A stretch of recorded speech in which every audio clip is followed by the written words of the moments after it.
Bulan Aziza, saya akan menjelaskan mengenai judul, profil, dan juga permasalahan yang ada di UMKM yang sedang kami teliti. Judul dari penelitian kami adalah kurangnya pemanfaatan digitalisasi sebagai metode pemasaran di era pandemi COVID-19 yang mengakibatkan menurunnya penjualan produk pada butik K-Fashion. K-Fashion merupakan salah satu toko yang menjual berbagai macam busana wanita, mulai dari remaja sampai dewasa. K-Fashion terletak di Jalan Kertaguming, Karawang dan berdiri pada tahun 2019, di mana merupakan salah satu toko cabang yang pusatnya ada di Pasar Tradisional Karawang.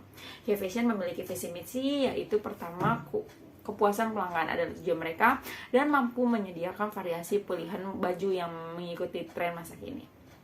Misi dari K-Fashion yang pertama, memberikan produk dengan berbagai macam merek dengan harga yang bersaing dan memberikan produk dengan kualitas tinggi namun masih dengan harga yang terjangkau. Analisis SWOT dari perusahaan ini, kekuatannya yaitu K-Fashion yang berlokasi yang mudah dijangkau yaitu di Jalan Utama Kertagumi, dan juga produk yang dipasarkan merupakan produk terbaru dengan model yang terbaru juga. Kelemahan dari K-Fashion merupakan toko yang masih offline, jadi konsumen yang datang langsung harus datang ke lokasi untuk membeli karena mereka tidak memiliki toko online.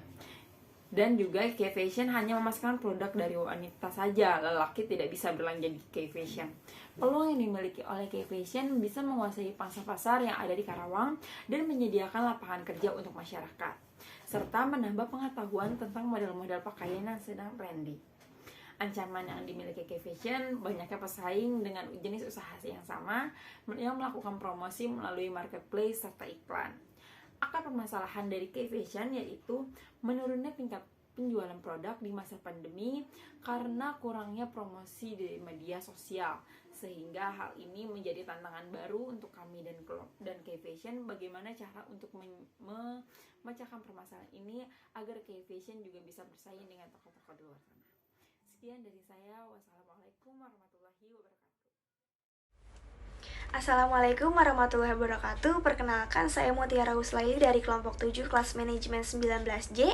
Di sini saya akan menjelaskan beberapa poin-poin hasil observasi yang kelompok kami lakukan pada butik K-Fashion.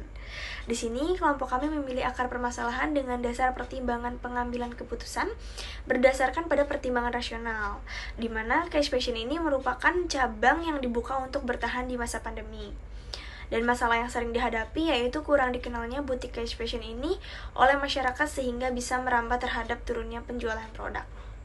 Tujuan dari pengambilan keputusan untuk memecahkan masalah yang ada di butik K-Fashion, di mana masalah yang dihadapinya yaitu kurangnya promosi di media sosial sehingga menurunnya penjualan produk. Data pendukung yang kami dapatkan dengan mengobservasi keadaan lapangan secara langsung adalah melakukan wawancara dengan owner, dan selain itu kami juga membaca mengenai data penjualan K-Fashion selama 10 hari terakhir. Berikut data yang kami dapatkan pada tanggal 1 April 2022, omset penjualan sebesar 9 juta rupiah, tanggal 2 April sebesar 15 juta rupiah, tanggal 3 April sebesar 10 juta rupiah, tanggal 4 April sebesar 12 juta rupiah, tanggal 5 April sebesar 10 juta rupiah, tanggal 6 April sebesar 8.500.000 rupiah, tanggal 7 April sebesar 6 juta rupiah, tanggal 8 April sebesar 5.500.000 rupiah, tanggal 9 April sebesar 7 juta rupiah, tanggal 10 April sebesar 6 juta rupiah. Dengan total dari 10 hari tersebut adalah 89 juta rupiah. Selain data penjualan, data pendukung lainnya adalah target pasarnya, yaitu konsumen perempuan yang berusia 20 tahun sampai 40 tahun, di mana produk yang dijual berkisar dari harga Rp50.000 sampai dengan Rp300.000. Hasil penjualan per bulan kurang lebih bisa mencapai Rp200 juta sampai Rp300 juta. Assalamualaikum warahmatullahi wabarakatuh. Saya Obi Anggara. Pada kesempatan kali ini saya akan memaparkan model yang dipilih sebagai alat pengambilan keputusan beserta dasar pertimbangannya. Model pengambilan keputusan yang kami pilih yaitu pengambilan keputusan secara rasional. Model pengambilan keputusan rasional pada dasarnya dilakukan dengan melalui beberapa tahapan. Yang pertama, mendefinisikan masalah. Masalah yang dihadapi K-Fashion yaitu menurunnya penjualan produk dikarenakan wabah pandemi COVID-19 serta kurangnya promosi dari sosial media. Yang kedua, mengidentifikasi kriteria yang ada untuk menilai kemungkinan solusi. Kriteria yang kami identifikasi diantaranya, yang pertama, diadakannya diskon untuk menarik minat konsumen. Yang kedua, dibuatkannya marketplace untuk promosi toko, dibuatkannya poster di area toko, serta adanya promosi dari mulut ke mulut. Selanjutnya, menarik bagi alternatif dari kriteria tersebut. Alternatif yang kami pilih yaitu diadakannya diskon untuk menarik minat konsumen dan dibuatkannya marketplace untuk mempromosikan toko. Yang terakhir, memutuskan solusi terbaik. Dan solusi yang kami pilih adalah dibuatnya marketplace untuk mempromosikan K-Fashion guna mempermudah konsumen dalam berbelanja. Alternatif keputusan yang kami ambil diantaranya yang pertama, melakukan promosi, dan yang kedua, mengadakan diskon atau potongan harga. Berdasarkan data yang telah kami miliki, ternyata dapat dikalkulasikan dengan menggunakan nilai harapan payoff terbesar. Keputusan yang mana yang harus diambil? Pada butik K-Fashion mengalami penurunan penjualan di masa pandemi COVID-19. Keuntungan yang diperoleh bergantung pada laju pertumbuhan ekonomi, di mana laju pertumbuhan ekonomi meningkat sebesar 35% dan menurun sebesar 65%. Jika dipilih promosi, maka keuntungannya sebesar 15 juta pada saat pertumbuhan ekonomi meningkat dan 10 juta pada saat pertumbuhan ekonomi menurun.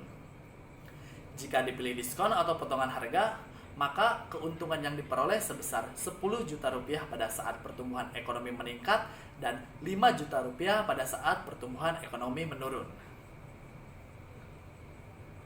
Dengan menggunakan nilai harapan payoff terbesar, maka dapat kita ketahui EPP atau nilai harapan promosi yaitu 15 juta rupiah dikali probabilitas meningkat sebesar 0,35 atau 35%, ditambah 10 juta dikali probabilitas menurun sebesar 0,65 atau 65% sama dengan 11.750.000. EPD atau nilai harapan diskon 10 juta dikali 0,35 ditambah 5 juta dikali 0,65 sama dengan 6.750.000. Oleh karena itu, nilai harapan payoff terbesar sejumlah 11.750.000. Maka diputuskan untuk melakukan promosi di berbagai sosial media atau marketplace.